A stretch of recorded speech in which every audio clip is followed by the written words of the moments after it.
আজকে সেই দিন আসছে যে আমরা সেই গণতন্ত্রকে আমরা পুনরুদ্ধার করার সংগ্রাম শেষ হয় নাই। স্বাধীনতার পরে কৃষকদের ভূমিকা সবচেয়ে বেশি। কৃষকদের আজকে ৪৫তম প্রতিষ্ঠাবার্ষিকী উপলক্ষে আমরা এখানে জমায়েত হয়েছি শহীদ প্রেসিডেন্ট জিয়া রহমান সাহেবের মাধ্যমে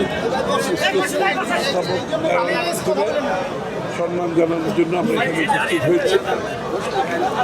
আসলে বাংলাদেশ জাতীয়তাবাদী দলটি প্রতিষ্ঠার সময় কৃষক ছিল জিয়া রহমান সাহেবের হৃদয়ে, কারণ বাংলাদেশের পুরোপুরি খাদ্য নির্ভরতা উন্নয়নের শুরুতে স্বাধীনতার পরে কৃষকদের ভূমিকা সবচেয়ে বেশি। সেটাকে মাথায় রেখে কৃষি বান্ধব একটি দল সবসময় কৃষকের কথা এই দলকে মাথায় রেখেছে। জিয়া রহমান সাহেব রেখেছেন, দেশনেত্রী বেগম খালেদা রেখেছে, আর বর্তমানে তারেক রহমান সাহেবের শুধু রাখেন নাই, উনি আগামী দিনের কৃষকের উপর এটা বড় ধরনের কর্মসূচি গ্রহণ করার প্রক্রিয়ার মধ্যে আমরা আছি। কোকো ও শিয়া বাটারের ইউনিক কম্বিনেশনে তৈরি Natura expert care body lotion স্কিনের ড্যামেজ হিল করে, ত্বক রাখে সফট ও ময়েশ্চারাইজ। লুকিয়ে আর কতদিন, বাই বাই ড্যামেজ স্কিন। এবং কৃষকের কাছে যাতে সব সুযোগ পৌঁছে দিতে পারি, বাংলাদেশে যাতে কৃষকরা ভালো থাকে এবং কৃষকের পণ্য বাংলাদেশকে স্বয়ংসম্পূর্ণ করতে পারে, এর উপর আমাদের বিশাল কর্মসূচি রয়েছে ইনশাল্লাহ। এছাড়া আজকে আমরা একটা নির্বাচনের দিকে এগিয়ে যাচ্ছি এবং এই নির্বাচন বাংলাদেশের জন্য অত্যন্ত গুরুত্বপূর্ণ। আমাদের জন্য আরও বেশি গুরুত্বপূর্ণ এই জন্য যে বাংলাদেশ জাতীয়তাবাদী দলটি সৃষ্টি হয়েছে গণতান্ত্রিক মূল্যবোধের পরিপ্রেক্ষিতে এবং একদলীয় শাসন থেকে বহুদলীয় শাসন প্রবর্তন করেছে জিয়া রহমান সাহেব। দেশনেত্রী বেগম খালেদা জিয়া দীর্ঘ সময় থেকে শুরু থেকে শেষ পর্যন্ত স্বৈরাচারের বিরুদ্ধে আন্দোলন করে বাংলাদেশে গণতন্ত্র পুনঃপ্রবর্তন করেছেন, আবারও সংসদীয় গণতন্ত্র পুনঃপ্রবর্তন করেছেন।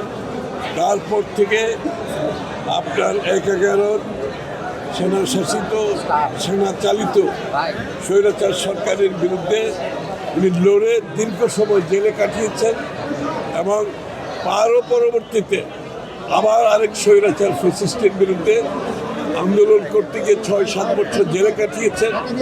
কিন্তু এই দলটির হৃদয়ে হচ্ছে গণতন্ত্র এবং গণতন্ত্র প্রতিষ্ঠা থেকে আজ অবধি এখন পর্যন্ত তারেক রহমান সাহেব লড়ে যাচ্ছেন গণতন্ত্রের সংগ্রামে। আগামী নির্বাচনে বাংলাদেশের মানুষের মালিকানা ফিরিয়ে দেওয়ার যে সংগ্রাম, সেটা আমরা পরিপূর্ণভাবে করার চেষ্টা করছি এবং গণতন্ত্র প্রবর্তনের মাধ্যমে বাংলাদেশের মানুষের রাজনৈতিক অধিকার ফিরিয়ে দেওয়ার সংগ্রামে আমরা লিপ্ত আছি তারেক রহমান সাহেবের নেতৃত্বে। শুধু রাজনৈতিক অধিকার নয়, তার অর্থনৈতিক অধিকার, কৃষকের অধিকার, শ্রমিকের অধিকার, ব্যবসায়ীর অধিকার, নারীর অধিকার, শিশুর অধিকার এবং সবচেয়ে বড় কথা হচ্ছে বাংলাদেশের সমস্ত ধর্ম, বর্ণ, গোষ্ঠী সকলের রাজনৈতিক, অর্থনৈতিক, সামাজিক, সাংস্কৃতিক অধিকার সুনিশ্চিত করার জন্য আমাদের এই লড়াই।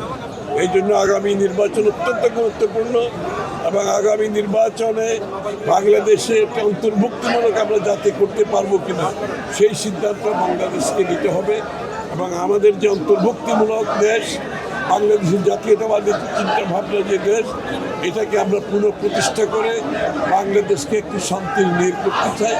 এখানে সহনশীলতা থাকতে হবে, একে অপরের প্রতি শ্রদ্ধা থাকতে হবে, দ্বিমত পোষণ করেও সম্মান রাখতে হবে।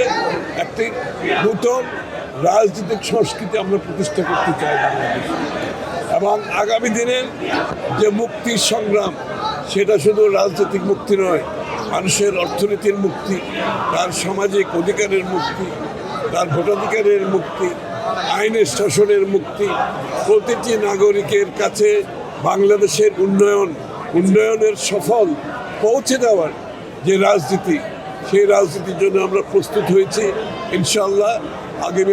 আগামী দিনে বাংলাদেশের মানুষের প্রত্যাশিত যে বাংলাদেশ, আকাঙ্ক্ষিত যে বাংলাদেশ, সেটা তারেক রহমান সাহেবের নেতৃত্বে আমরা করতে পারবো বলে আমরা আশা করি।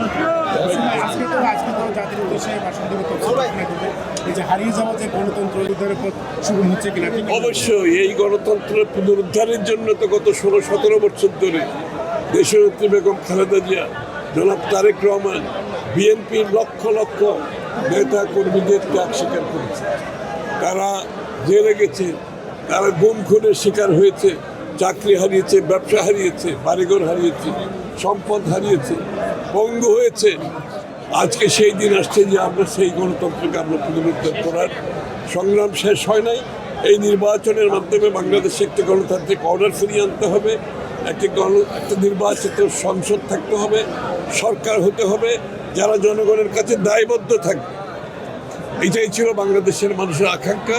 ইনশাআল্লাহ ফেব্রুয়ারি নির্বাচনের মাধ্যমে আমরা বিএনপি যে সংগ্রামে আছি সেটা আমরা পূরণ করতে সক্ষম হব বলে আমি মনে করি।